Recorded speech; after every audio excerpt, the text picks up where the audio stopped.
Imagine standing before God one day and He asks you, "What did you do with what I gave you?"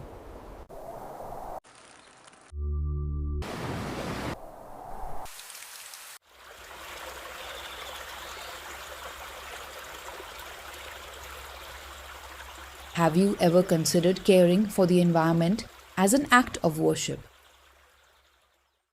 Environmental care isn't only a political issue or a scientific concern.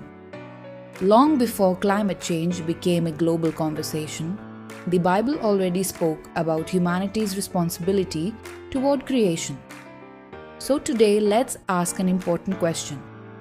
What does God expect of us as stewards of His creation?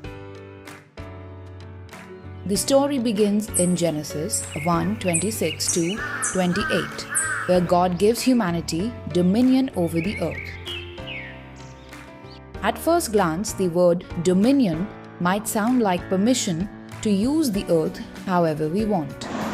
But biblical dominion doesn't mean exploitation, it means responsible care. God expands on this in Genesis 2:15. The Lord God took the man and put him in the Garden of Eden to work it and take care of it. Notice the two responsibilities: to work it and to take care of it. From the very beginning, humanity was called not only to enjoy creation but also to protect it. The earth ultimately belongs to God. Psalm 24:1 reminds us, "The earth is the Lord's, and everything in it, the world, and all who live in it." If the earth belongs to God, then we are not owners, we are caretakers. This changes our perspective. Every tree, every river, every mountain, and every living creature reflects something about God's creativity and glory.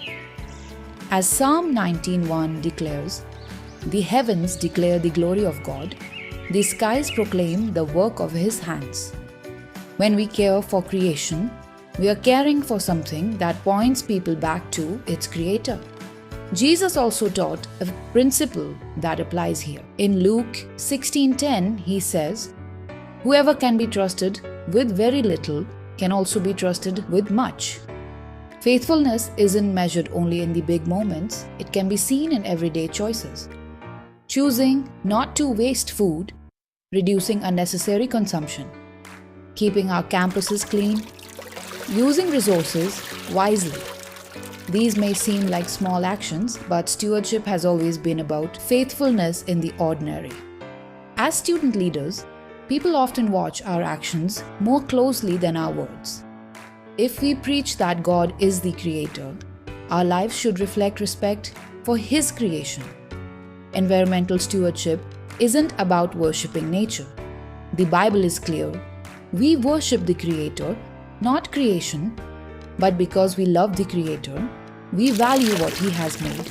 Being a Christian student leader means leading by example, not only in our faith, not only in our academics, but also in the way we care for the world God has entrusted to us. Let's remember the words of Colossians 3:23. "Whatever you do, work at it with all your heart, as working for the Lord, not for human masters." Even caring for our surroundings can become an act of service to God when it's done with the right heart.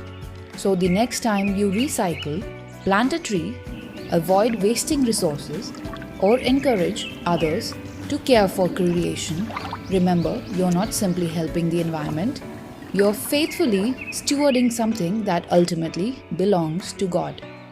May we be a generation that reflects God's love, not only in our words, but also in how we care for His creation. Thank you, and God bless.